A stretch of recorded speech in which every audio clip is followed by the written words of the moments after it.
ಎಲ್ಲರಿಗೂ ಸ್ವಾಗತ ಸುಸ್ವಾಗತ. ನನ್ನ ಹೆಸರು ಪ್ರಿಯಾಂಕಾ ರಾಠೋಡ್. ಹಲವಾರು ವರ್ಷಗಳಿಂದ ನಿಮ್ಮ ಒಂದು ಸ್ಪರ್ಧಾತ್ಮಕ ಪರೀಕ್ಷೆಗೆ ಅನುಕೂಲ ಆಗಲಿ ಅಂತ ಬೇರೆ ಬೇರೆ ವಿಷಯಗಳಿಗೆ ಸಂಬಂಧಪಟ್ಟಂತೆ ಕ್ಲಾಸಸ್ಗಳನ್ನು ತೆಗೆದುಕೊಳ್ತಾ ಇದ್ದೀನಿ.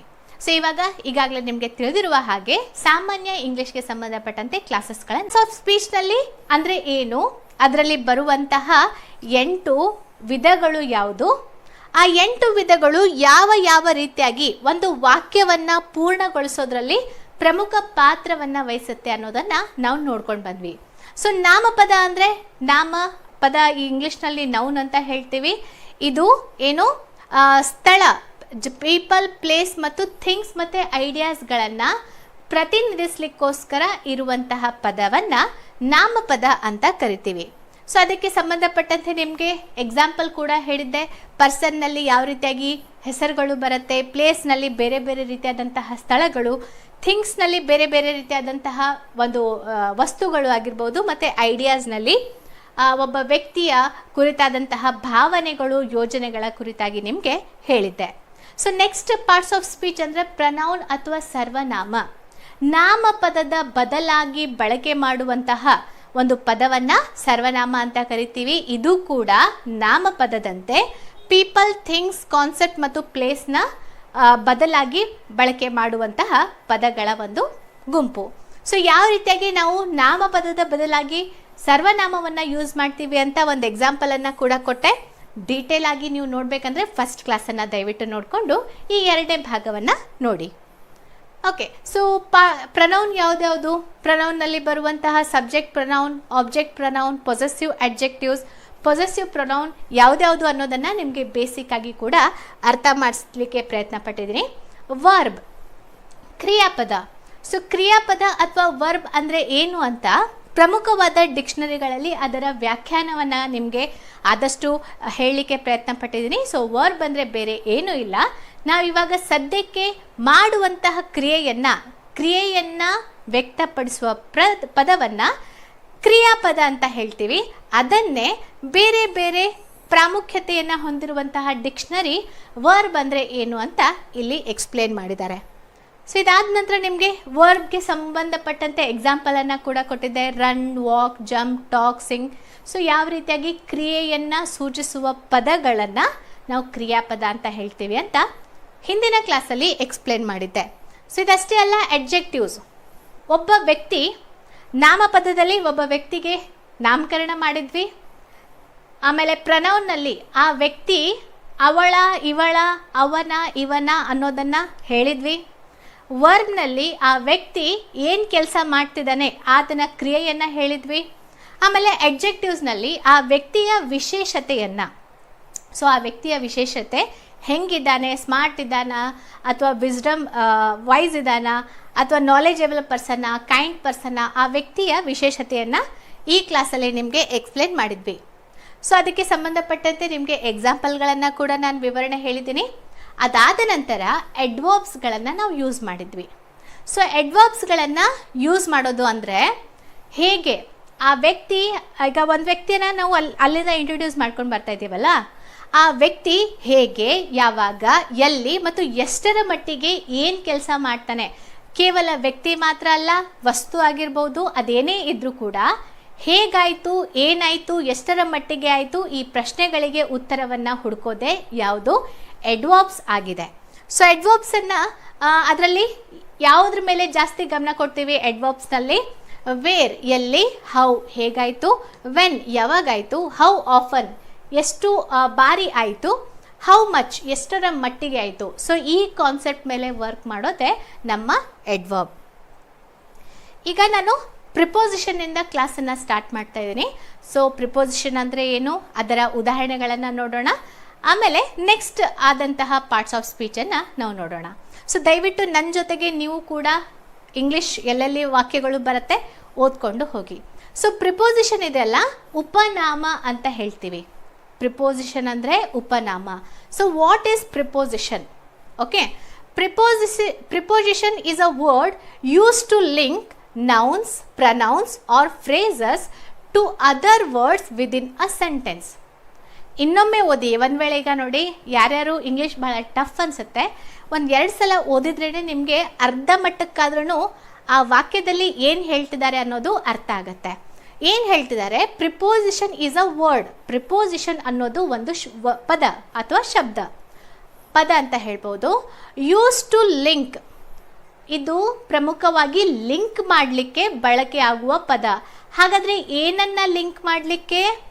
ನಾಮಪದ, ನೌನ್ಗಳನ್ನು, ಪ್ರನೌನ್ಗಳನ್ನು, ಸರ್ವನಾಮಗಳನ್ನು ಅಥವಾ ಭಾಷಾ ವಿಶೇಷಣಗಳನ್ನು ಟು ಅದರ್ ವರ್ಡ್ಸ್, ಇನ್ನೊಂದು ಪದಗಳೊಂದಿಗೆ ಇನ್ನು ಜೋಡಿಸ್ಲಿಕ್ಕೋಸ್ಕರ, ಲಿಂಕ್ ಮಾಡಲಿಕ್ಕೋಸ್ಕರ ನಾವೇನು ಮಾಡ್ತೀವಿ? ಪ್ರಿಪೋಸಿಷನನ್ನು ಬಳಕೆ ಮಾಡ್ತೀವಿ. ಸೊ ಇನ್ನೊಮ್ಮೆ ಕನ್ನಡದಲ್ಲಿ ಹೇಳಬೇಕಂದ್ರೆ, ಪೂರ್ವಭಾವಿ ಪದಗಳು ನಾಮಪದ, ಸರ್ವನಾಮ ಅಥವಾ ಪದಗುಚ್ಛಗಳನ್ನು ವಾಕ್ಯದೊಳಗಿನ ಇತರ ಪದಗಳಿಗೆ ಲಿಂಕ್ ಮಾಡಲು ಬಳಸಲಾಗತ್ತೆ. ಸೊ 2 ಸೆಂಟೆನ್ಸ್ ಇದೆ ಅಂತ ಅಂದ್ಕೊಳ್ಳಿ, 2 ವಾಕ್ಯ. 2 ವಾಕ್ಯದಲ್ಲಿ ಸಂಬಂಧವನ್ನು ಸೃಷ್ಟಿ ಮಾಡಲಿಕ್ಕೋಸ್ಕರ ನಾವು ಬಳಕೆ ಮಾಡುವಂತಹ ಸಣ್ಣ ಸಣ್ಣ ಪದಗಳೇ ಏನಾಗಿದೆ?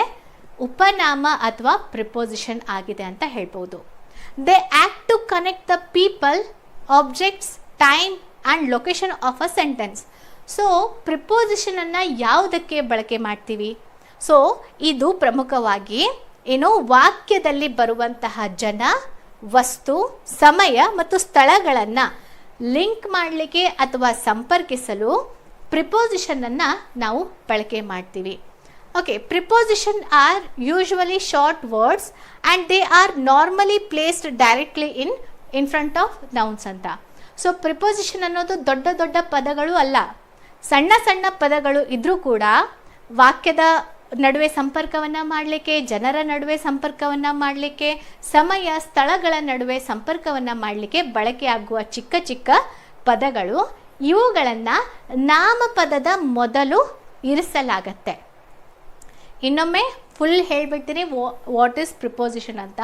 So preposition is a word use to link nouns, pronouns or phrases to other words within a sentence.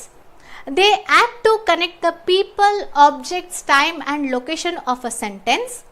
Prepositions are usually short words and they are normally placed directly in front of nouns anta.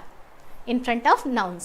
ಅಂದರೆ ಪೂರ್ವಭಾವಿ ಪದಗಳು ನಾಮಪದ, ಸರ್ವನಾಮ ಅಥವಾ ಪದಗುಚ್ಛಗಳನ್ನು ವಾಕ್ಯದೊಳಗಿನ ಇತರ ಪದಗಳೊಂದಿಗೆ link ಮಾಡಲು ಅಥವಾ ಸಂಪರ್ಕಿಸಲು ಬಳಸಲಾಗುವ ಪದಗಳು ಆಗಿದೆ.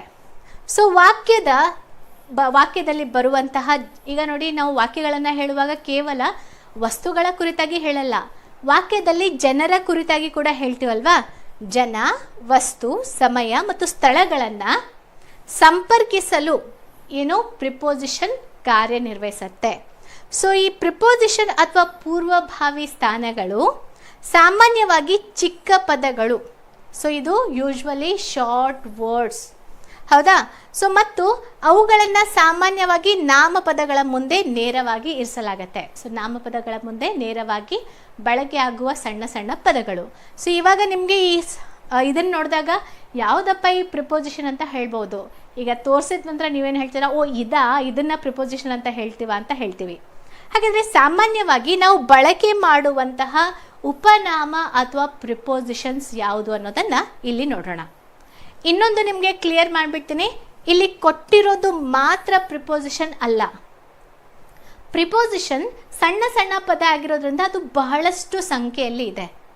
ನಾನಿವಾಗ ನಿಮಗೆ ಹೇಳ್ತಾ ಇರೋದು ಸಾಮಾನ್ಯವಾಗಿ ನಾವು ಬಳಕೆ ಮಾಡುವಂತಹ, ಅತಿ ಹೆಚ್ಚಾಗಿ ಬಳಕೆ ಮಾಡುವಂತಹ ಪ್ರಿಪೋಸಿಷನ್ನ ಒಂದು ಲಿಸ್ಟನ್ನು ಕೊಡ್ತಾ ಇದ್ದೀನಿ. ಹಾಗಾದರೆ ಯಾವುದ್ಯಾವುದು ಆ ಪ್ರಿಪೋಸಿಷನ್ಗಳು ಅಂದರೆ, ವಿತ್, ಹೌದಾ, he is with him, with ಜೊತೆಗೆ, at, by, to, in, for, from, of, on, ಹೌದಾ. ಅದೇ ರೀತಿಯಾಗಿ about, above, across, after, against, along, among, around, at, before, behind, between, beyond, but, by, despite, down, during, except, following, for, ಆಮೇಲೆ from, including, into, like, near, of, on, onto, out, over, past, plus, since, throughout, to, towards, ಆಮೇಲೆ under, until, up, upon, ಆಮೇಲೆ up to, with, within, without. So ಇದೆಲ್ಲ ಸಾಮಾನ್ಯವಾಗಿ ನಾವು ಬಳಕೆ ಮಾಡುವ preposition. So ಪ್ರಿಪೋಸಿಷನನ್ನು ಒಂದೇ ಕ್ಲಾಸಲ್ಲಿ ಹೇಳಲಿಕ್ಕಾಗಲ್ಲ. ಸೊ ಅದನ್ನು ನಾನು ಇನ್ನೊಂದು ಕ್ಲಾಸ್ ಮಾಡಿ ಪ್ರಿಪೋಸಿಷನ್ನ ಕುರಿತಾಗಿ ಥಿಯರಿ ಕ್ಲಾಸ್ ಮಾಡಿ ಎಕ್ಸಾಂಪಲ್ಗಳನ್ನು ಹೇಳಿ ಕ್ವಶನ್ಸ್ಗಳನ್ನು ಸಾಲ್ವ್ ಮಾಡೋ ಮೂಲಕ ಪ್ರಿಪೋಸಿಷನನ್ನು ಅರ್ಥ ಮಾಡ್ಕೊಳ್ಳೋಣ. ಒಂದು ನೀವು ಹೋಮ್ವರ್ಕ್ ಮಾಡ್ಕೋಬೋದು ನಿಮ್ಮ ಒಂದು ನಾಲೆಜನ್ನು ಹೆಚ್ಚು ಮಾಡಲಿಕ್ಕೆ. ಇದನ್ನು ನಾನು ಹೆಂಗೂ ಇಲ್ಲಿ ಬರುವಂತಹ ಪ್ರತಿಯೊಂದು ಪದವನ್ನು ಮುಂದಿನ ಪ್ರಿಪೋಸಿಷನ್ ಕ್ಲಾಸ್ಗಳಲ್ಲಿ ಅಂದರೆ ಟಾಪಿಕ್ ಬಂದಾಗ ಎಲ್ಲವನ್ನು ನಾನು ಎಕ್ಸ್ಪ್ಲೇನ್ ಮಾಡಿ ಹೇಳ್ತೀನಿ. ಸೊ ಒಂದು ವೇಳೆ ನೀವು ಹೋಮ್ವರ್ಕ್ ರೀತಿಯಲ್ಲಿ ಎಕ್ಸ್ಟ್ರಾ ವರ್ಕ್ ಏನು ಮಾಡಬೇಕಂದ್ರೆ, ಈಗಾಗಲೇ ಇಲ್ಲಿ ಇಷ್ಟು ಇದೆ ಪದಗಳು, ಇದರಲ್ಲಿ ಯಾವ್ಯಾವ ಪದಗಳು ನಿಮಗೆ ಗೊತ್ತಿಲ್ಲ ಅನ್ನೋದನ್ನು ನೀವೇನು ಮಾಡ್ಬೋದು, ಡಿಕ್ಷನರಿಯನ್ನು ಬಳಕೆ ಮಾಡೋ ಮೂಲಕ ಗೊತ್ತು ಮಾಡ್ಕೋಬಹುದು. ಸೊ ಕೇವಲ ನಾನು ಒಬ್ಬಳೇ ನಿಮಗೆ ಕಲಿಸ್ಲಿಕ್ಕೆ ಹೋದರೆ ಇದು ಏನಾಗುತ್ತೆ, ಚಿಟಿಕೆ ಆಗುತ್ತೆ.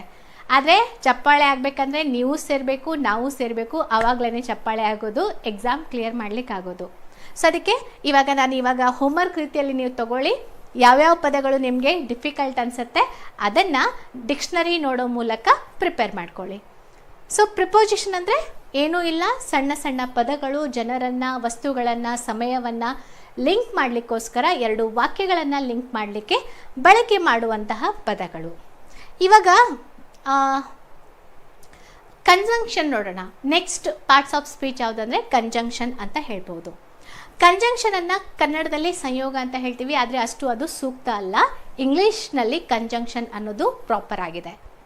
So a conjunction is a word that joins words, phrases or sentences, for example and, but or so, according to the Oxford learner's dictionary. Oxford learner's dictionary ಅವರ ಪ್ರಕಾರ ಕಂಜಂಕ್ಷನ್ ಅಂದರೆ, ಕಂಜಂಕ್ಷನ್ನ ಒಂದು ಕಾರ್ಯ ಏನಂದರೆ, ಇದು ಶಬ್ದಗಳನ್ನು ಜೋಡಣೆ ಮಾಡಲಿಕ್ಕೆ ಬಳಕೆ ಮಾಡುವಂತಹ ಪದಗಳು. ಶಬ್ದಗಳನ್ನು ಜೋಡಣೆ ಮಾಡಲಿಕ್ಕೆ ಬಳಕೆ ಮಾಡುವ ಪದಗಳು ಕೇವಲ ಶಬ್ದ ಮಾತ್ರ ಅಲ್ಲ, ಶಬ್ದ ಆಗಿರ್ಬೋದು ಅಥವಾ ಪದ ಆಗಿರ್ಬೋದು, ಪದ ಆಗಿರ್ಬೋದು, ಫ್ರೇಸಸ್ ಆಗಿರ್ಬೋದು, ಅಥವಾ ವಾಕ್ಯಗಳು, ಸೆಂಟೆನ್ಸಸ್ ಆಗಿರ್ಬೋದು. ಸೊ ಇದು ಮೂರರ ಮೇಲೆ ಕೆಲಸ ಮಾಡುತ್ತೆ. ಪದ, ಆಮೇಲೆ ಪದಗುಚ್ಛ, ಆಮೇಲೆ ಅದೇ ರೀತಿಯಾಗಿ ಯಾವುದು ಸೆಂಟೆನ್ಸ್, ವಾಕ್ಯ. ಇವುಗಳನ್ನು ಜಾಯಿನ್ ಮಾಡಲಿಕ್ಕೆ ಬಳಕೆ ಮಾಡೋದು ಯಾವುದು, ಕಂಜಂಕ್ಷನ್ ಅಂತ ಕರಿತೀವಿ. ಹಾಗಾದರೆ ಜಾಯಿನ್ ಮಾಡಲಿಕ್ಕೆ ಕೆಲವೊಂದು ಪದಗಳನ್ನು ಎಕ್ಸಾಂಪಲ್ ಆಗಿ ನೋಡಬೇಕಂದ್ರೆ ಆ್ಯಂಡ್, ಹೌದಾ? Example Ramesh and Suresh. ಎರಡು ವರ್ಡನ್ನು, ಹೆಸರನ್ನು ನಾವು ಜಾಯಿನ್ ಮಾಡಿದ್ವಿ ತಾನೆ. ಸೊ ಅದೇ ರೀತಿಯಾಗಿ ಬಟ್. ಸೊ ಬಟ್ಟನ್ನು ನಾವು ನೋಡೋಣ. ಏನು? Ramesh is a very good person. Ramesh is a very good person, but he is very lazy. Okay, ಅಂದರೆ ಇಲ್ಲಿ ಬಟ್ ನೋಡಿ, ಎರಡು ವಾಕ್ಯಗಳನ್ನು ಸೇರಿಸ್ಲಿಕ್ಕೋಸ್ಕರ ಯೂಸ್ ಮಾಡಿದ್ವಿ. ಸೊ ಅದೇ ರೀತಿಯಾಗಿ ಸೋ ಅನ್ನೋದು ಕೂಡ ನೋಡಿ, ಇದು ಕೇವಲ ಮೂರಷ್ಟೇ ಅಲ್ಲ, ಬಹಳಷ್ಟು ಕಂಜಂಕ್ಷನ್ ವರ್ಡ್ಗಳು ಇರುತ್ತೆ. ಅದರಲ್ಲಿ ನಾನು ನಿಮಗೆ ಎಕ್ಸಾಂಪಲ್ ಕೊಟ್ಟೆ. ಯಾವುದರ ಪ್ರಕಾರ? According to Oxford learner's dictionary ಪ್ರಕಾರ. ಸೊ ಆಕ್ಸ್ಫರ್ಡ್ ಲರ್ನರ್ಸ್ ಡಿಕ್ಷನರಿ ಏನು ಹೇಳುತ್ತೆ, ಕಂಜಂಕ್ಷನ್ ಅನ್ನೋದು ಪ್ರಮುಖವಾಗಿ ವರ್ಡ್ ದಟ್ ಜಾಯಿನ್ಸ್ ವರ್ಡ್ಸ್. ಅಂದರೆ ಈ ಕಂಜಂಕ್ಷನ್ ಅನ್ನೋದು ಒಂದು ಪದ ಆಗಿದೆ. ಅದು ಯಾವುದನ್ನು ಜೋಡಣೆ ಮಾಡುತ್ತೆ ಅಂದರೆ, ಅದು ಪದಗಳನ್ನು, ಪದಗುಚ್ಛವನ್ನು ಮತ್ತು ವಾಕ್ಯಗಳನ್ನು ಜೋಡಣೆ ಮಾಡುವಂತಹ ಪದಗಳು ಅಂತ ಹೇಳುತ್ತೆ. ಸೊ ಸಂಯೋಗ ಅಥವಾ ಕಂಜಂಕ್ಷನ್ ಪದಗಳು, ಪದಗುಚ್ಛಗಳು ಅಥವಾ ವಾಕ್ಯಗಳನ್ನು ಸೇರಿಸುವ ಪದ ಆಗಿದೆ ಅಂತ ಹೇಳ್ಬೋದು. ಹೌದಾ? ಈಗ ಎಕ್ಸಾಂಪಲ್ ಕೂಡ ಕೊಟ್ಟೆ. ಆ್ಯಂಡ್, ಬಟ್ ಅದೆಲ್ಲ ಯೂಸ್ ಮಾಡಿದ್ವಲ್ವಾ. ಸಣ್ಣ ಪದ ಆದರೂ ಕೂಡ ಎರಡು ವಾಕ್ಯಗಳನ್ನು ಅಥವಾ ಎರಡು ಪದಗಳನ್ನು ಅದು ಜಾಯಿನ್ ಮಾಡ್ತು. ಈಗ ಕೆಲವೊಂದು ಎಕ್ಸಾಂಪಲ್ಗಳನ್ನು ನೋಡೋಣ ಕಂಜಂಕ್ಷನ್ಗೆ ಸಂಬಂಧಪಟ್ಟಂತೆ. ಅದರಲ್ಲಿ ಬರುವಂತಹ ಕೆಲವೊಂದು ರೂಲ್ಸ್ಗಳನ್ನು. ಮೊದಲನೇದು, the flower is yellow and white. ಇಲ್ಲಿ ವಾಕ್ಯದಲ್ಲಿ the flower is yellow and white. So ಇರುವಂತಹ ಹೂವುಗಳಲ್ಲಿ ಒಂದು ವೈಟ್ ಇದೆ, ಒಂದು ಯೆಲ್ಲೋ ಇದೆ. ಸೊ ಇಲ್ಲಿ ಆ್ಯಂಡ್ ಅಂತ ಇತ್ತಾ? ಆ್ಯಂಡ್ ಅನ್ನೋದು ಏನಾಗಿದೆ? ಸಂಯೋಗ ಪದ ಅಥವಾ ಕಂಜಂಕ್ಷನ್ ಅಂತ ಹೇಳ್ಬೋದು. ಸೊ ಇಲ್ಲಿ ಅಡ್ಜೆಕ್ಟಿವ್ಸ್ ಇದೆ, ವಿಶೇಷಣ ಇದೆ. ಯಾವುದರ ವಿಶೇಷಣ? ಈ ಹೂವಿನ ವಿಶೇಷಣ. ಈ ಹೂವಿನ ವಿಶೇಷಣ ಏನಿದೆ? ಯೆಲ್ಲೋ ಮತ್ತು ವೈಟ್. ಆ ಹೂವಿನ ವಿಶೇಷತೆ ಏನಂದರೆ ಅದು ಎರಡು ವಿಭಿನ್ನ ಕಲರನ್ನು ಹೊಂದಿದೆ. ಒಂದು ಹಳದಿ ಬಣ್ಣ, ಒಂದು ವೈಟ್ ಬಣ್ಣ. ಸೊ ಕಂಜಂಕ್ಷನ್ ಇದೆಯಲ್ಲ, ಇದು ಈ ಒಂದು ಸೆಂಟೆನ್ಸ್ನಲ್ಲಿ ಎರಡು ಅಡ್ಜೆಕ್ಟಿವ್ಗಳನ್ನು ಕನೆಕ್ಟ್ ಮಾಡಿದೆ, ಎರಡು ವಿಶೇಷಣಗಳನ್ನು ಇದು ಕನೆಕ್ಟ್ ಮಾಡಿದೆ. ಯಾವುದರ ಮೂಲಕ? ಆ್ಯಂಡನ್ನು ಬಳಕೆ ಮಾಡೋ ಮೂಲಕ. ಸೊ ಕಂಜಂಕ್ಷನ್ ಅನ್ನೋದು ಎರಡು ವಿಶೇಷಣಗಳನ್ನು, ಅಂದರೆ ಅದು ವ್ಯಕ್ತಿಯಲ್ಲಿರುವಂತಹ ವಿಶೇಷತೆ ಆಗಿರ್ಬೋದು, ವಸ್ತುವಿನಲ್ಲಿರುವಂತಹ ವಿಶೇಷತೆ ಆಗಿರ್ಬೋದು, ಆ ಎರಡು ವಿಶೇಷತೆಗಳನ್ನು ಜಾಯಿನ್ ಮಾಡಲಿಕ್ಕೆ ಬಳಕೆ ಮಾಡುವಂತಹ ವರ್ಡ್ ಏನಾಗಿದೆ? ಕಂಜಂಕ್ಷನ್ ಆಗಿದೆ. ಹೌದಾ? ಇಲ್ಲಿ ಏನು ಮಾಡಿದ್ವಿ? ಎರಡು ಅಡ್ಜೆಕ್ಟಿವ್ಸ್ಗಳನ್ನು ಜಾಯಿನ್ ಮಾಡಿದ್ವಿ, ವಿಶೇಷಣಗಳನ್ನು ಜಾಯಿನ್ ಮಾಡಿದ್ವಿ. ವಿಶೇಷಣ ಅಂದರೆ ಈ ಹೂವಿನ ವಿಶೇಷತೆ ಏನಂದರೆ ಈ ಹೂವು ಒಂದು ಹಳದಿ ಬಣ್ಣದ್ದಾಗಿದೆ, ಇನ್ನೊಂದು ವೈಟ್ ಕಲರ್ದಾಗಿದೆ. ಈ ಹೂವಿನ ವಿಶೇಷತೆ. ಓಕೆ, ನೆಕ್ಸ್ಟ್ ಇದೆಯಲ್ಲ, the flower is yellow and it has a particular smell ಅಂತ. ಇಲ್ಲಿ ಇದೆಯಲ್ಲ, ದ ಫ್ಲವರ್ ಈಸ್ ಯೆಲ್ಲೋ. ಇಲ್ಲಿ ಒಂದು ಸೆಂಟೆನ್ಸ್ ಆಯಿತು. ಈ ಹೂವು ಯೆಲ್ಲೋ, ಹಳದಿ ಬಣ್ಣದ್ದಾಗಿದೆ. ಇಲ್ಲಿ ಇರುವಂಥ ಹೂ ಹಳದಿ ಬಣ್ಣದ್ದಾಗಿದೆ. ಆ್ಯಂಡ್ ಇಲ್ಲಿ ಎರಡನೇ ವಾಕ್ಯ ಇಲ್ಲಿಂದ ಸ್ಟಾರ್ಟ್ ಆಗುತ್ತೆ. ಎರಡನೇ ವಾಕ್ಯ ಏನು ಸ್ಟಾರ್ಟ್ ಆಗುತ್ತೆ? It has a particular smell. ಈ ಹೂವು ತನ್ನದೇ ಆದಂತಹ ಪರಿಮಳವನ್ನು ಹೊಂದಿದೆ. ಸೊ ಇದು ಒಂದು ಸೆಂಟೆನ್ಸ್ ಆದರೆ ಇದು ಎರಡನೇ ಸೆಂಟೆನ್ಸ್. ಈ ಆ್ಯಂಡನ್ನು ಬಳಕೆ ಮಾಡೋ ಮೂಲಕ ನಾವೇನು ಮಾಡಿದ್ವಿ? ಈ ಎರಡೂ ಸೆಂಟೆನ್ಸನ್ನು ಕನೆಕ್ಟ್ ಮಾಡ್ಕೊಂಡ್ವಿ ಅಥವಾ ಜೋಡಣೆ ಮಾಡಿದ್ವಿ. ಇಲ್ಲಿ ಎರಡು ವಿಶೇಷಣಗಳನ್ನು ಜೋಡಣೆ ಮಾಡಿದರೆ, ಈ ಕೆಳಗಿನ ಎಕ್ಸಾಂಪಲ್ನಲ್ಲಿ ಎರಡು ವಾಕ್ಯಗಳನ್ನು ಜೋಡಣೆ ಮಾಡಿದ್ವಿ. ಇನ್ನೊಮ್ಮೆ ಹೇಳ್ತೀನಿ ನೋಡಿ, ದ ಫ್ಲವರ್ ಈಸ್ ಯೆಲ್ಲೋ. ಇಲ್ಲೇ ಒಂದು ಸೆಂಟೆನ್ಸ್ ಮುಗೀತು. ಆ ಹೂವಿದೆಲ್ಲ ಹಳದಿ ಬಣ್ಣದ್ದಾಗಿದೆ. ಆ ಹೂವಿನ ಬಣ್ಣ ಯಾವುದು? ಆ ಹೂವಿನ ಬಣ್ಣ ಹಳದಿ. ಮುಗೀತು, ಅಲ್ಲಿ ಒಂದು ಸೆಂಟೆನ್ಸ್. ನೆಕ್ಸ್ಟ್ ಇದೆಯಲ್ಲ, it has a particular smell. ಈ ಹೂವು ತನ್ನದೇ ಆದ ಪರಿಮಳವನ್ನು ಹೊಂದಿದೆ. ಇದು ಎರಡನೆಯ ಸೆಂಟೆನ್ಸ್. ಆ ಎರಡೂ ಸೆಂಟೆನ್ಸನ್ನು ಜಾಯಿನ್ ಮಾಡಿದ್ದು ಯಾವುದು? ಆ್ಯಂಡ್. ಸೊ ಕಂಜಂಕ್ಷನ್ನ ಕಾರ್ಯ ಏನಂದರೆ ವಿಶೇಷಣಗಳನ್ನು ಜಾಯಿನ್ ಮಾಡೋದಾಗಿರ್ಬೋದು, ಅಥವಾ ಎರಡು ವಾಕ್ಯಗಳನ್ನು ಜಾಯಿನ್ ಮಾಡೋದಾಗಿರ್ಬೋದು, ಅಥವಾ ಪದಗುಚ್ಛಗಳನ್ನು ಜಾಯಿನ್ ಮಾಡೋದಾಗಿರ್ಬೋದು. ಅಂತಹ ಸಂದರ್ಭದಲ್ಲಿ ಬಳಕೆ ಮಾಡುವಂತಹ ಪದಗಳು for example and, but and so. ಇನ್ನೂ ಕೆಲವೊಂದು ಎಕ್ಸಾಂಪಲ್ಗಳನ್ನು ನಾವು ನೋಡ್ತಾ ಹೋಗೋಣ. The following list contains some of the most commonly used conjunction. So ಇವಾಗ ನಾನು ತೋರಿಸ್ತಾ ಇರೋದು ಸಾಮಾನ್ಯವಾಗಿ ಅಥವಾ ಅತಿ ಹೆಚ್ಚಾಗಿ ಬಳಕೆ ಮಾಡುವಂತಹ ಸಂಯೋಗ ಪದಗಳು ಅಥವಾ ಕಂಜಂಕ್ಷನ್. ಹಾಗಾದರೆ ಯಾವುದ್ಯಾವುದು ಅನ್ನೋದು ನೋಡೋಣ. And, but, or, so, because, however, after, ಆಮೇಲೆ ಸಿನ್ಸ್ ಇಲ್ಲೇ ಬರಬೇಕಾಗಿತ್ತು. ಓಕೆ, ಸಿನ್ಸ್, ಆಮೇಲೆ during, than, unless, that, while.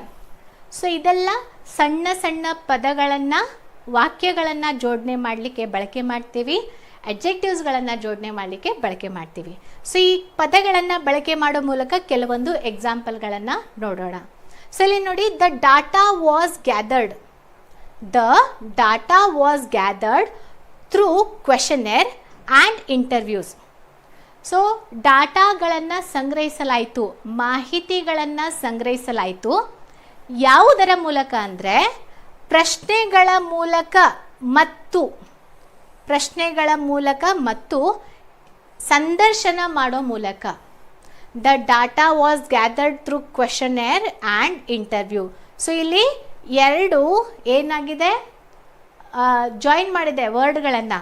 So ನಾವು ಯಾವ ರೀತಿಯಾಗಿ ಮಾಹಿತಿಯನ್ನು ಸಂಗ್ರಹಣೆ ಮಾಡಿದ್ವಿ?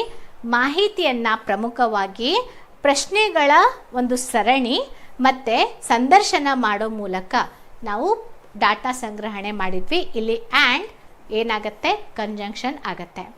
Next, I don't like to run or swim.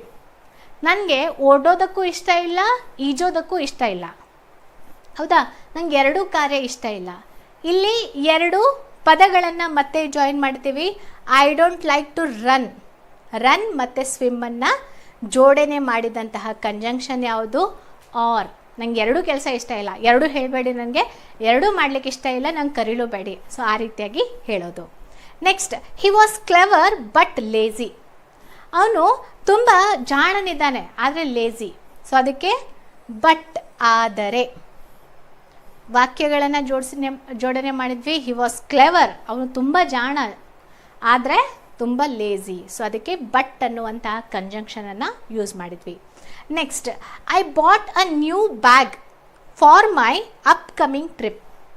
So ನಾನು ಒಂದು ಬ್ಯಾಗ್, ಇಲ್ಲಿ ನೋಡಿ ಎರಡು ವಾಕ್ಯಗಳ ಜೋಡಣೆಯನ್ನು ನೋಡ್ಬೋದು. I bought a new bag, ನಾನು ಒಂದು ಹೊಸ ಬ್ಯಾಗನ್ನು ಖರೀದಿ ಮಾಡಿದೆ. ಹೌದಾ. So my upcoming trip. So ಇವಾಗ ನಾನು ಹೋಗ್ತಿರುವಂತಹ ಟ್ರಿಪ್ಗೋಸ್ಕರ ನಾನು ಒಂದು ಹೊಸ ಬ್ಯಾಗನ್ನು ಖರೀದಿ ಮಾಡಿದೆ. ಸೊ ಅದನ್ನು ಎರಡನ್ನು ಜೋಡಣೆ ಮಾಡಿದ್ದು ಕಂಜಂಕ್ಷನ್ ಯಾವುದು, ಫಾರ್ ಅನ್ನುವಂತಹ ಕಂಜಂಕ್ಷನ್. ನೆಕ್ಸ್ಟ್ ನೋಡೋಣ, ನೀದರ್ ದ ವೈಟ್ ಡ್ರೆಸ್ ನಾರ್ the yellow one looks good on me.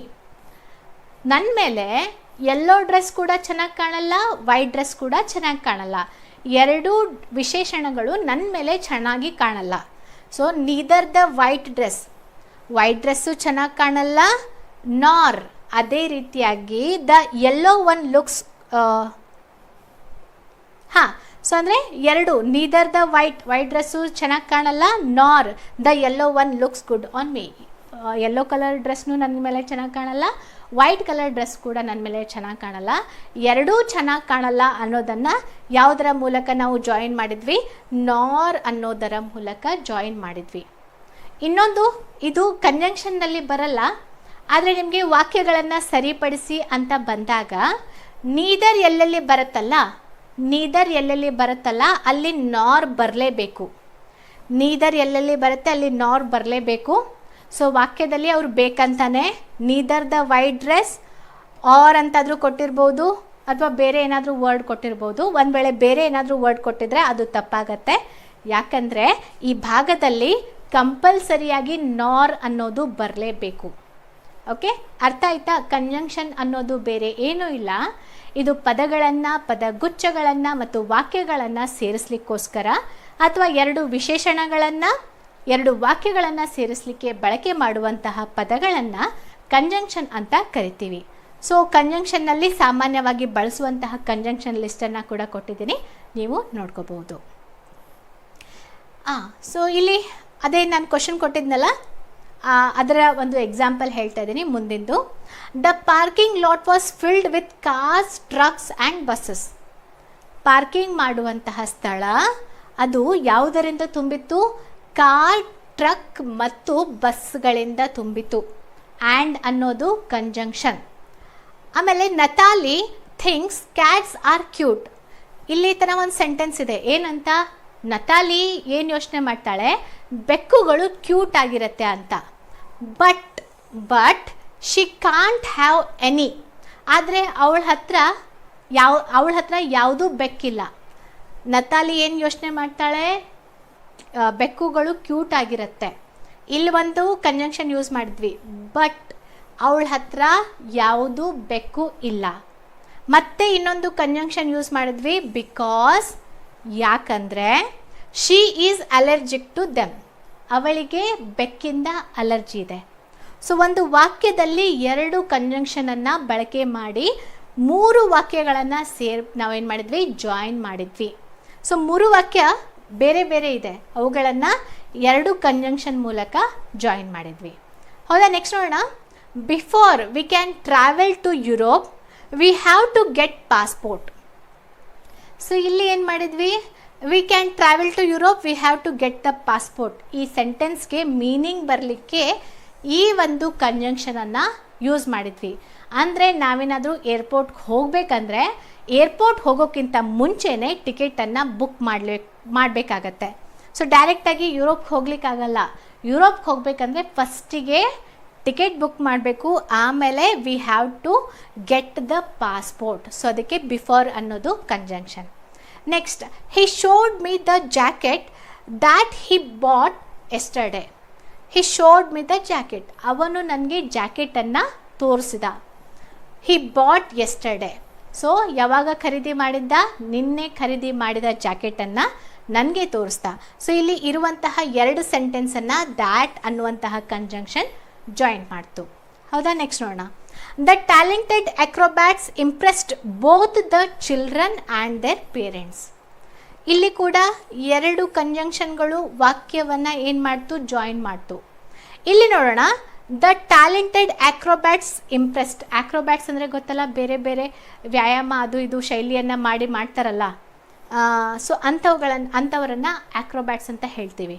So the talented acrobats impressed, ಏನು ಟ್ಯಾಲೆಂಟ್ ಆಗಿರುವಂತಹ, ಟ್ಯಾಲೆಂಟನ್ನು ಹೊಂದಿರುವಂತಹ ಅಕ್ರೋಬ್ಯಾಟ್ಸ್ಗಳು ಇಂಪ್ರೆಸ್ ಮಾಡಿದರು. ಯಾರನ್ನು? ಬೋತ್ ಚಿಲ್ಡ್ರನ್ಗಳನ್ನು ಅಂದರೆ ಮಕ್ಕಳನ್ನು ಕೂಡ ಇಂಪ್ರೆಸ್ ಮಾಡಿದ್ದರು ಮತ್ತು ಅವರ ಪೇರೆಂಟ್ಸನ್ನು. ಇಲ್ಲಿ 2 ಕಂಜಂಕ್ಷನ್ ಇದೆ, ಒಂದು ಬೋತ್, ಇನ್ನೊಂದು ಆ್ಯಂಡ್. ಸೊ ಇಲ್ಲಿಯೂ ಕೂಡ talented acrobats impressed the children their parents ಅಂದರೆ ವಾಕ್ಯಕ್ಕೆ ಅರ್ಥ ಬರ್ತಿರಲಿಲ್ಲ. ವಾಕ್ಯಕ್ಕೆ ಅರ್ಥ ಬರಲಿಕ್ಕೋಸ್ಕರ ನಾವು ಕಂಜಂಕ್ಷನ್ನ ಬಳಕೆ ಮಾಡಿರೋದ್ರಿಂದಾಗಿ ವಾಕ್ಯ ಕೂಡ ಪೂರ್ಣ ಆಯಿತು, ವಾಕ್ಯಕ್ಕೆ ಅರ್ಥ ಬಂತು. ಸೊ ಮತ್ತು ವಾಕ್ಯದಲ್ಲಿ ಸಂಬಂಧ ಹುಟ್ಕೊಳ್ತು.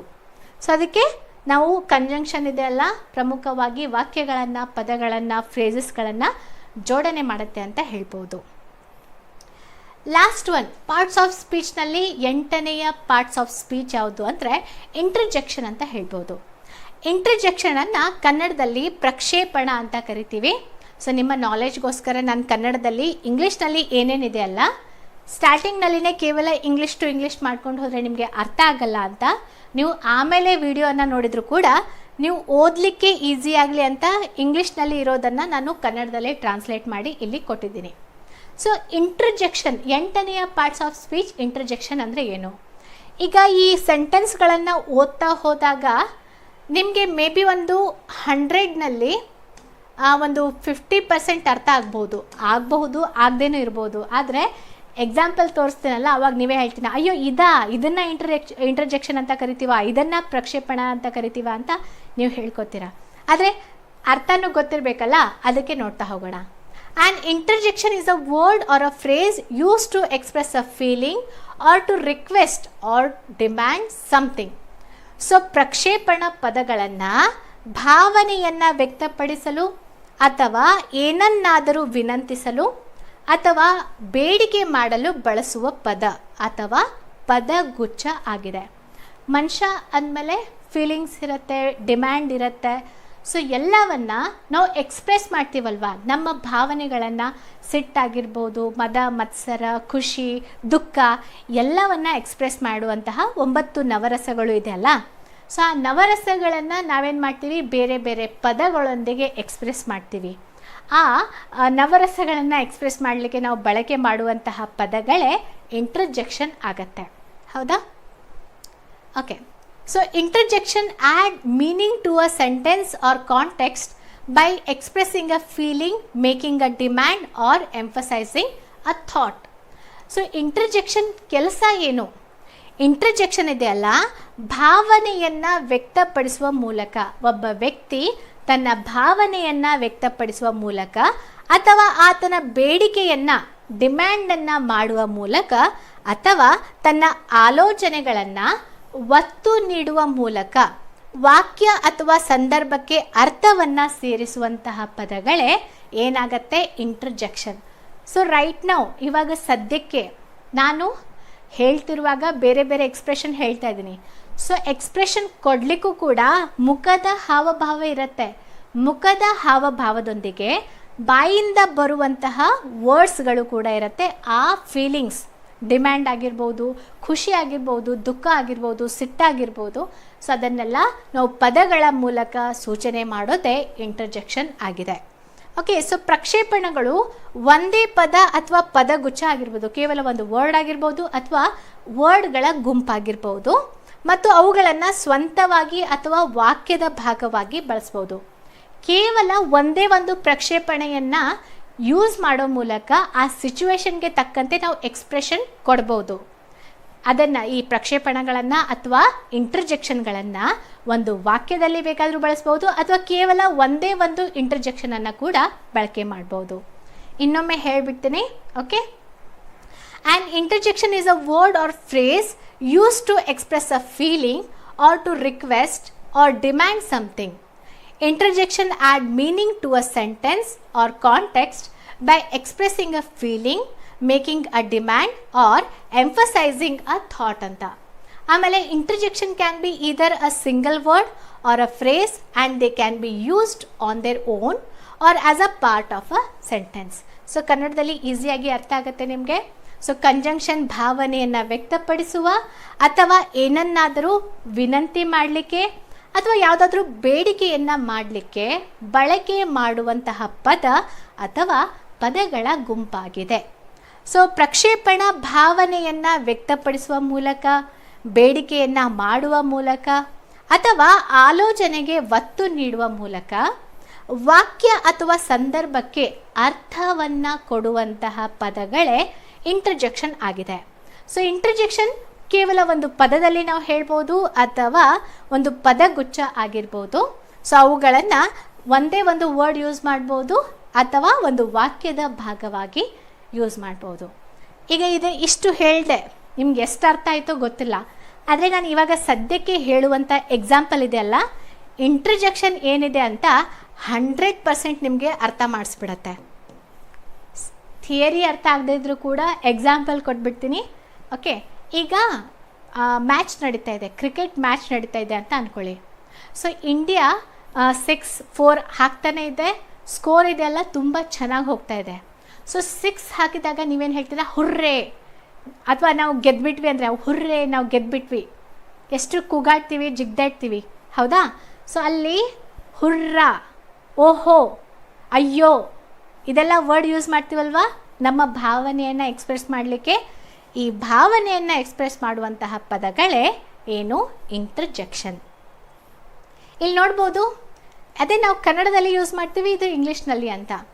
ಓ ಗಾಶ್, ಟು ಎಕ್ಸ್ಪ್ರೆಸ್ ಸರ್ಪ್ರೈಸ್. ಈಗ ಒಬ್ಬ ವ್ಯಕ್ತಿ ಬಂದು ನಿಮಗೆ ಸರ್ಪ್ರೈಸ್ ಏನೋ ಗಿಫ್ಟ್ ತಂದಿದ್ದಾರೆ. ಸೊ ಅದು ನಿಮಗೆ ಬಹಳ ಫೇವ್ರೇಟ್ ಆದಂತಹ ಗಿಫ್ಟ್, ಅದಕ್ಕೆ ಅಯ್ಯೋ ದೇವ್ರೇ ಅಂತ ಹೇಳ್ತೀವಲ್ವಾ, ಅದಕ್ಕೆ ಅವರು ಇಂಗ್ಲೀಷ್ನಲ್ಲಿ ಓ ಗಾಶ್ ಅಥವಾ ಓ ಗಾಡ್ ಅಂತ ಹೇಳ್ತೀವಲ್ವಾ. ಅಂದರೆ ಆಶ್ಚರ್ಯವನ್ನು ವ್ಯಕ್ತಪಡಿಸಲಿಕ್ಕೆ ಬಳಕೆ ಮಾಡುವಂತಹ ಪದಗಳು. ನೆಕ್ಸ್ಟ್ ಎಕ್ಸ್ ಅಂದರೆ ಅಯ್ಯೋ, ಛೀ, ರೇ, ಹಿಂಗೆ ಮಾಡ್ತೀವಲ್ವಾ. So express ಟ್ರಿಪಿಡೇಷನ್. ಟ್ರಿಪಿಡೇಷನ್ ಅಂದರೆ ನಡುಕ. ಎಕ್ಸ್ ಅಂತ ಮಾಡ್ತೀವಲ್ವಾ. ಸೊ ಇದು ಇಂಗ್ಲೀಷ್ನಲ್ಲಿ ಇರೋದ್ರಿಂದ ನಿಮಗೆ ಸ್ವಲ್ಪ ಇದೆ ಅನಿಸುತ್ತೆ. ಸೊ ಎಕ್ಸ್ಪ್ರೆಸ್ ಟ್ರಿಪಿಡೇಷನ್ ಅಂದರೆ ನಡುಕವನ್ನು ಎಕ್ಸ್ಪ್ರೆಸ್ ಮಾಡುವಾಗ. Next ouch. ಇದಂತೂ ಕನ್ನಡ ಆಗಿರ್ಬೋದು, ಇಂಗ್ಲೀಷ್ ಆಗಿರ್ಬೋದು. ಮುಳ್ಳು ಚುಚ್ಚಿದೆ, ನಡೀತಾ ಮುಳ್ಳು ಚುಚ್ಚಿಬಿಡ್ತು, ಔಚ್. ಅಥವಾ ನಾವು ಜಾಸ್ತಿ ಅಂದರೆ ಅಯ್ಯಪ್ಪ, ಅಯ್ಯಮ್ಮ ಅಥವಾ ಔಚ್ ಹಾಗೆಲ್ಲ ಕರಿತೀವಲ್ವಾ. ಸೊ ಅದೇ ಟು ಎಕ್ಸ್ಪ್ರೆಸ್ ಪೇನ್, ಆದಂತಹ ನೋವಿನ ಭಾವನೆಯನ್ನು ಎಕ್ಸ್ಪ್ರೆಸ್ ಮಾಡಲಿಕ್ಕೆ ಬಳಕೆ ಮಾಡುವ ಇಂಟರ್ಜೆಕ್ಷನ್ ಅಥವಾ ಪ್ರಕ್ಷೇಪಣ. Next oh no.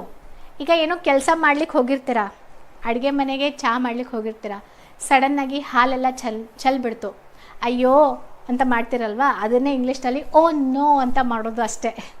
ಇಂಗ್ಲೀಷ್ನಲ್ಲಿ ಓ ನೋ ಅಂತ ಮಾಡೋದು. So express disappointment. ಏನಾದರೂ ಕೆಲಸ ಕೆಟ್ಟದಾಗ ನಾವು ಮಾಡುವಂತಹ ಎಕ್ಸ್ಪ್ರೆಷನ್, ನಮ್ಮ ಭಾವನೆಗಳನ್ನು ಎಕ್ಸ್ಪ್ರೆಸ್ ಮಾಡ್ತೀವಲ್ವಾ, ಅದೇ ಓ ನೋ. Next cool. ಈಗ ಏನೋ ಒಂದು ಕೆಲಸ ಮಾಡ್ಲಿಕ್ಕೆ ಹೋಗಿ ಎಲ್ಲ ಎಡ್ವರ್ಟ್ ಆಗಿಬಿಡ್ತು. ಆವಾಗ ನಾವು ನಮ್ಮ ಫ್ರೆಂಡ್ಗೆ ಸಜೆಸ್ಟ್ ಮಾಡ್ತೀವಿ, ಕೂಲ್ ಆಗಿರು, ಟೆನ್ಷನ್ ಮಾಡ್ಕೋಬೇಡ. ಮೇನಾಗಿ ಎಕ್ಸಾಮ್ ಬರೀಲಿಕ್ಕೆ ಹೋದಾಗ, ಸೊ ಏನೂ ಓದಿರಲ್ಲ, ಕ್ವಶನ್ಸ್ಗಳು ಹೆಂಗೆ ಬರೋಲ್ಲೋ ಅಂತ ಟೆನ್ಷನ್ ಇರುತ್ತೆ. ಆ ಟೈಮಲ್ಲಿ ನಿಮ್ಮ ಫ್ರೆಂಡ್ಸ್ಗಳು ಸಮಾಧಾನ ಮಾಡ್ತಾರೆ, ನೋಡಿ ಕೂಲಾಗಿರು, ಟೆನ್ಷನ್ ಮಾಡ್ಕೋಬೇಡ ಅಂತ. So to express approval or admiration ಅಂತ ಹೇಳ್ಬೋದು. ಸೊ ನೋಡೋಣ. ನೆಕ್ಸ್ಟ್ ಎ ಅಂದರೆ ಟು ಎಕ್ಸ್ಪ್ರೆಸ್ ಕನ್ಫ್ಯೂಷನ್. ಹಿಂಗೆ ಮಾಡ್ತೀವಲ್ವ. ಈಗ ನಾನೇನೋ ಹೇಳಿದೆ, ನಿಮಗೆ ಅರ್ಥನೇ ಆಗಲಿಲ್ಲ, ಅಥವಾ ನೀವು ಕೇಳಿದ್ರೂ ಇದೇ ಕೇಳಿದಿನ ಅಂತ ಕನ್ಫ್ಯೂಸ್ ಸ್ಟೇಟ್ ಆಫ್ ಮೈಂಡಲ್ಲಿ ಇರ್ತೀರಲ್ಲ, ಆವಾಗ ನಾವು ಹೇಳಲ್ವಾ ಹಾಂ ಹೌದಾ ಹಂಗೆ ಹೇಳಲ್ವಾ. ಸೊ ಅದೇ ಎ. ಸೊ ಒಟ್ಟಿನಲ್ಲಿ ಇಂಟರ್ಜೆಕ್ಷನ್ ಅನ್ನೋದು ನಮ್ಮ ಬೇಡಿಕೆ, ದುಃಖ, ಸುಖ, ಒಟ್ಟಿನಲ್ಲಿ ನವರಸಗಳನ್ನು ಎಕ್ಸ್ಪ್ರೆಸ್ ಮಾಡಲಿಕ್ಕೆ ಬಳಕೆ ಮಾಡುವಂತಹ ಪದಗಳನ್ನೇ ನಾವು ಇಂಟರ್ಜೆಕ್ಷನ್ ಅಂತ ಕರಿತೀವಿ. ಓಕೆ, ಸೊ ನಾನು ಪಾರ್ಟ್ಸ್ ಆಫ್ ಸ್ಪೀಚ್ ಪಾರ್ಟ್ 1 ಮತ್ತು ಪಾರ್ಟ್ 2 ಮಾಡಿದೆ. ಸೊ 2 ಪಾರ್ಟ್ಗಳು ಸೇರಿ 8 ಪಾರ್ಟ್ಸ್ ಆಫ್ ಸ್ಪೀಚನ್ನು ನಾನು ಡಿಸ್ಕಸ್ ಮಾಡಿದೆ. ಹಾಗಾದರೆ ಕೆಲವೊಂದು ಎಕ್ಸಾಂಪಲ್ಗಳನ್ನು ನೋಡೋಣ. ಸೊ ನಾನು ಆಲ್ಮೋಸ್ಟ್ ಏನು ಮಾಡ್ತೀನಿ, ಫಸ್ಟಿಂದ ಕ್ವಶನ್ಸ್ಗಳನ್ನು ಪ್ರಿಪೇರ್ ಮಾಡುವಾಗ ಅಂದರೆ ಸೆಂಟ್ರಲ್ ಎಕ್ಸಾಮ್ನಲ್ಲಿ ಕೇಳಿರುವಂಥ ಪ್ರಶ್ನೆಗಳನ್ನು ಹೇಳ್ತೀನಿ, ಆಮೇಲೆ ಸ್ಟೇಟ್ ಗೌರ್ಮೆಂಟ್ ಎಕ್ಸಾಮ್ನಲ್ಲಿ ಕೇಳಿರುವಂಥ ಪ್ರಶ್ನೆಗಳನ್ನು ನಾನು ಡಿಸ್ಕಸ್ ಮಾಡ್ತೀನಿ. ಯಾಕಂದರೆ ಸೆಂಟ್ರಲ್ ಗೌರ್ಮೆಂಟ್ ಎಕ್ಸಾಮ್ಗಳಲ್ಲಿ ಕೇಳಿರುವ ಪ್ರಶ್ನೆಗಳೇ ಸ್ವಲ್ಪ ಮಾಡಿಫೈ ಮಾಡಿ ಸ್ಟೇಟ್ ಗೌರ್ಮೆಂಟ್ ಎಕ್ಸಾಮಲ್ಲಿ ಕೇಳಿರ್ತಾರೆ. ಹಾಗಾದರೆ ಕೆಲವೊಂದು ಪ್ರಶ್ನೆಗಳನ್ನು ಪಾರ್ಟ್ಸ್ ಆಫ್ ಸ್ಪೀಚ್ ಮೇಲೆ ನೋಡೋಣ. ಮತ್ತು ಪಾರ್ಟ್ಸ್ ಆಫ್ ಸ್ಪೀಚ್ ಮೇಲೆ ನಿಮ್ಗೆ ಏನಾದರೂ ಡೌಟ್ ಇದ್ದರೆ ಸ್ಪರ್ಧಾ ಪ್ರಿಯ ಅಕಾಡೆಮಿ ಯೂಟ್ಯೂಬ್ ಚಾನಲ್ನಲ್ಲಿ ನೀವು ನನಗೆ ಕಮೆಂಟ್ ಮಾಡಿ ಹೇಳ್ಬೋದು. ನಾನು ಆದಷ್ಟು ನಿಮ್ಮ ಪ್ರಶ್ನೆಗಳಿಗೆ ಉತ್ತರ ಮಾಡಲಿಕ್ಕೆ ಪ್ರಯತ್ನ ಪಡ್ತೀನಿ. ಸೊ ಮೊದಲನೇ ಪ್ರಶ್ನೆ, he is a fan of cricket. The underlined word is. ಇಲ್ಲಿ ಒಂದು ವಾಕ್ಯವನ್ನು ಕೊಟ್ಟಿದ್ದಾರೆ. ವಾಕ್ಯ ಏನಿದೆ, he is a fan of cricket. ಆತ ಕ್ರಿಕೆಟ್ನ ಅಭಿಮಾನಿ. ಕ್ರಿಕೆಟ್ನ ಅಭಿಮಾನಿ ಅಂತ ಹೇಳಿ ಇಲ್ಲಿ ಒಂದು ಪದವನ್ನು ಕೊಟ್ಟು ಅದರ ಕೆಳಗೆ ಗೆರೆಯನ್ನು ಎಳೆದಿದ್ದಾರೆ. ಹಾಗಾದರೆ ಗೆರೆ ಎಳೆದ ಪದ ಯಾವ ಪಾರ್ಟ್ಸ್ ಆಫ್ ಸ್ಪೀಚ್ ಆಗಿದೆ ಅಂತ ಕೇಳ್ತಾ ಇದ್ದಾರೆ. ಸೊ ಎಡ್ವರ್ಬ್ ಆಗಿದೆಯಾ, ವಿಶೇಷಣ ಆಗಿದೆಯಾ, ಆಮೇಲೆ ಪ್ರನೌನ್ ಆಗಿದೆಯಾ, ಸರ್ವನಾಮನ, ಪ್ರಿಪೋಸಿಷನ್ನ, ಉಪನಾಮನ, ಅಥವಾ ವರ್ಬ ಅಥವಾ ಕ್ರಿಯಾಪದನ. ಸೊ ಆಫ್ ಅನ್ನೋದು he is a fan of cricket. ನಾನು ನಿಮಗೆ ಹೇಳಿದ್ದೆ ಸಣ್ಣ ಸಣ್ಣ ಪದಗಳನ್ನು ಬಳಕೆ ಮಾಡ್ತೀವಿ ಯಾವುದಕ್ಕೆ, ಆ ವಾಕ್ಯಕ್ಕೆ ಅರ್ಥವನ್ನು ಕೊಡಲಿಕ್ಕೆ. ಹಾಗಾದರೆ ಯಾವುದು ಸರಿಯಾದ ಉತ್ತರ? ಪ್ರಿಪೋಸಿಷನ್ ಅನ್ನೋದು ಸರಿಯಾದ ಉತ್ತರ. ಎಕ್ಸಾಂಪಲ್ ಕೂಡ ನಿಮಗೆ ತೋರಿಸಿದ್ದೀನಿ ಯಾವುದ್ಯಾವುದು ಸಣ್ಣ ಸಣ್ಣ ವರ್ಡ್ಗಳು ಪ್ರಿಪೋಸಿಷನ್ಗೆ ಎಕ್ಸಾಂಪಲ್ ಅಂತ. ಸೊ ಈ ಪ್ರಶ್ನೆಗೆ ಸರಿಯಾದ ಉತ್ತರ ಪ್ರಿಪೋಸಿಷನ್. ಎರಡನೇ ಪ್ರಶ್ನೆ, what parts of speech describes a verb, adjective or adverb and answers when, where and how and to what extent. ಅಂದರೆ ಈ ಪ್ರಶ್ನೆಯಲ್ಲಿ ಕೊಟ್ಟಿದ್ದಾರೆ ಯಾವ ಒಂದು ಪಾರ್ಟ್ಸ್ ಆಫ್ ಸ್ಪೀಚ್ ಅಂದರೆ ಯಾವ ಭಾಗವು ಕ್ರಿಯಾಪದ, ವಿಶೇಷಣ ಅಥವಾ ಕ್ರಿಯಾ ವಿಶೇಷಣವನ್ನು ವಿವರಿಸುತ್ತೆ ಮತ್ತು ಯಾವಾಗ, ಎಲ್ಲಿ, ಹೇಗೆ ಮತ್ತು ಯಾವ ಪ್ರಮಾಣದಲ್ಲಿ ಆಯಿತು ಅನ್ನುವಂತಹ ಪ್ರಶ್ನೆಗೆ ಉತ್ತರಿಸುತ್ತೆ. ನಾವು ಡಿಸ್ಕಸ್ ಮಾಡಿದ್ವಿ ಫಸ್ಟ್ ಪಾರ್ಟಲ್ಲಿ, ಈ ಪ್ರಶ್ನೆಗೆ ಆನ್ಸರನ್ನು ಡಿಸ್ಕಸ್ ಮಾಡಿದ್ವಿ. ನೀವು ಕೂಡ ಟ್ರೈ ಮಾಡಿ ಯಾವುದು ಉತ್ತರ ಅಂತ. ಸೊ ವರ್ಬಾ ಅಥವಾ ಅಡ್ಜೆಕ್ಟಿವಾ ಅಥವಾ ಎಡ್ವರ್ಬಾ ಅಥವಾ ನೌನಾ. ಸೊ ಇಲ್ಲಿ ಯಾವುದು ಎಡ್ವರ್ಬ್. ಎಡ್ವರ್ಬ್ ಅನ್ನೋದು ಪ್ರಮುಖವಾಗಿ ವೇರ್, ಎಲ್ಲಿ, ಯಾವಾಗ, ಎಷ್ಟರ ಮಟ್ಟಿಗೆ, ಹೌ ಆಫನ್, ಯಾವಾಗ ಈ ರೀತಿಯಾದಂಥ ಪ್ರಶ್ನೆಗಳಿಗೆ ಉತ್ತರ ನೀಡೋದೇ ಎಡ್ವರ್ಬ್. ಸೊ ಸರಿಯಾದ ಉತ್ತರ ಆಪ್ಷನ್ 3. ನೆಕ್ಸ್ಟ್ ನೋಡೋಣ, what is the name of the word that we use to describe a person, place, thing or idea. ವ್ಯಕ್ತಿ, ಸ್ಥಳ, ವಸ್ತು ಅಥವಾ ಕಲ್ಪನೆಯನ್ನು ವಿವರಿಸಲು ನಾವು ಬಳಸುವ ಪದದ ಹೆಸರು ಏನು? ಇದು ಪಾರ್ಟ್ 1ನಲ್ಲಿ ನೀವು ನೋಡ್ಬೋದು ಇದರ ಸಂಪೂರ್ಣ ಮಾಹಿತಿಯನ್ನು. ನೌನ್, ವರ್ಬ್, ಅಡ್ಜೆಕ್ಟಿವ್ ಅಥವಾ ಎಡ್ವರ್ಬ್. ಇಲ್ಲಿ ಸರಿಯಾದ ಉತ್ತರ ನಾಮಪದ ಅಥವಾ ನೌನ್ ಆಗಿದೆ. ಸೊ ನೌನ್ ಅಥವಾ ನಾಮಪದ ಇದು ಪ್ರಮುಖವಾಗಿ ಜನ, ಸ್ಥಳ, ವಸ್ತು ಮತ್ತು ಯೋಜನೆಯ ಕುರಿತಾಗಿ ಯೋಜನೆಯ ಬದಲಾಗಿ ಬಳಕೆ ಮಾಡುವಂತಹ ಪದಗಳು. ಮುಂದಿನ ಪ್ರಶ್ನೆ, put the fork and knife in the cutlery box. So ಈಗ ಮನೆಯಲ್ಲಿ ಫೋರ್ಕ್ ಇರುತ್ತಲ್ಲ, ಈ ರೀತಿ ಚಮಚಗಳನ್ನು ನೋಡಿದಿರಲ್ಲ. ಸೊ ಫೋರ್ಕ್ ಮತ್ತು ನೈಫ್, ಚಾಕು. So put the fork and knife in the cutlery box. So ಚಮಚಗಳನ್ನು ಹಾಕಲಿಕ್ಕೋಸ್ಕರ ಒಂದು ಡಬ್ಬಿ ಮಾಡಿರ್ತೀವಿ, ಪ್ರತಿಯೊಬ್ಬರ ಮನೇಲಿ ಇರುತ್ತೆ. ಅದು ಯಾವ ರೂಪದಲ್ಲಿ ಇರುತ್ತೆ, ಒಬ್ರದ್ದು ಪ್ಲಾಸ್ಟಿಕ್ ಇರ್ಬೋದು, ಒಬ್ರದ್ದು ಸ್ಟೀಲ್ ಇರ್ಬೋದು.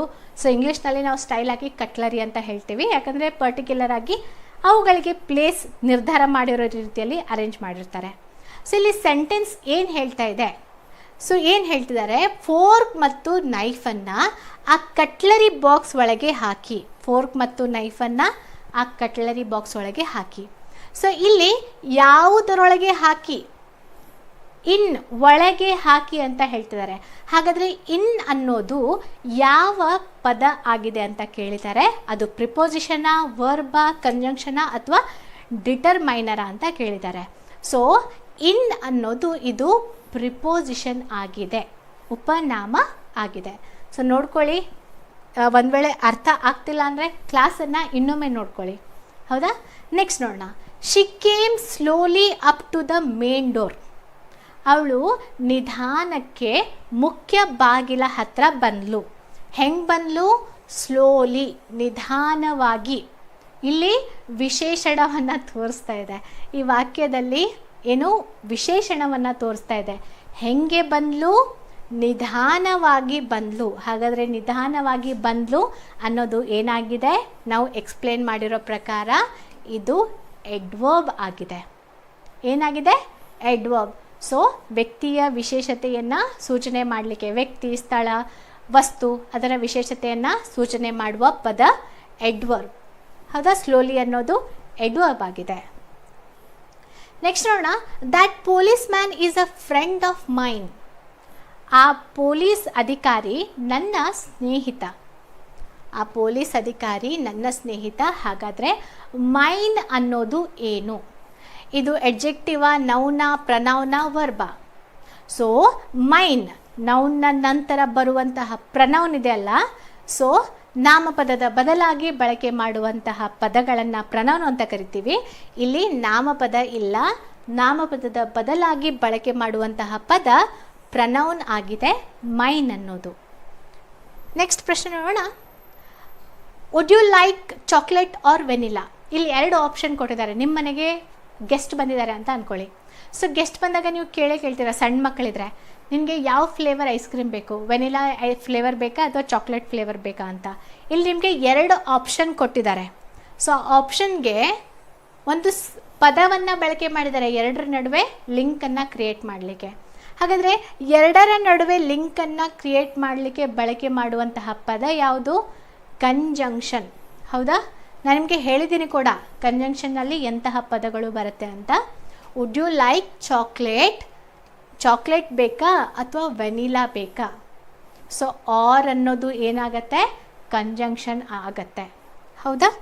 ನೆಕ್ಸ್ಟ್ ನೋಡೋಣ. Refreshing water is always treat on a hot day. So ಈಗ ತುಂಬ ಬಿಸಿ ಆಗ್ತಾ ಇದೆ ಅಂತ ಅಂದ್ಕೊಳ್ಳಿ. ಆವಾಗ ನಾವು ಸ್ವಲ್ಪ ಮುಖ ತೊಗೊಂಡು ಬಂದಾಗ ಸ್ವಲ್ಪ ಏನೋ ತಾಜಾತನ ಅನಿಸುತ್ತಲ್ಲ. ಸೊ ಅದೇ ಈ ಒಂದು ವಾಕ್ಯದ meaning. Refreshing water is always treat on a hot day. So ಬಿಸಿಯಾದಂತಹ ಒಂದು ವಾತಾವರಣದಲ್ಲಿ ಏನೋ ತಂಪು ನೀರು ನಮಗೆ ತಾಜಾತನವನ್ನು ನೀಡುತ್ತೆ ಅನ್ನೋದು ಈ ವಾಕ್ಯದ ಒಂದು ಮೀನಿಂಗ್. ಹಾಗಾದರೆ ಈ ರಿಫ್ರೆಶಿಂಗ್ ಅನ್ನೋದು ಇದೆಯಲ್ಲ, ಅಂಡರ್ಲೈನ್ಡ್ ವರ್ಡ್ ಯಾವುದು? ರಿಫ್ರೆಶಿಂಗ್. ರಿಫ್ರೆಶಿಂಗ್ ಎಂತಹ ಪದ ಆಗಿದೆ? ಇದು ಇಂಟರ್ಜೆಕ್ಷನಾ? ಅಲ್ಲ. ನಾಮಪದನ? ಅಲ್ಲ. ಇದು ಎಡ್ಜೆಕ್ಟಿವ್ ಆಗಿದೆ, ಕ್ರಿಯಾ ವಿಶೇಷಣ ಆಗಿದೆ. ರಿಫ್ರೆಶಿಂಗ್ ಅನ್ನೋದು ಕ್ರಿಯಾ ವಿಶೇಷಣ ಆಗಿದೆ. ಸೊ ಆಪ್ಷನ್ ಸಿ ಸರಿಯಾದ ಉತ್ತರ. ನೆಕ್ಸ್ಟ್ ನೋಡೋಣ. ಅದೇ ಪ್ರಶ್ನೆ ಇನ್ನೊಮ್ಮೆ ಬಂತು. She came slowly up to the main door. So ಅವಳು ನಿಧಾನವಾಗಿ ಮುಖ್ಯ ದ್ವಾರದ ಹತ್ರ ಬಂದ್ಲು. ಇಲ್ಲಿ ಸ್ಲೋಲಿ ಅನ್ನೋದು ಎಡ್ವರ್ಬ್ ಆಗಿದೆ.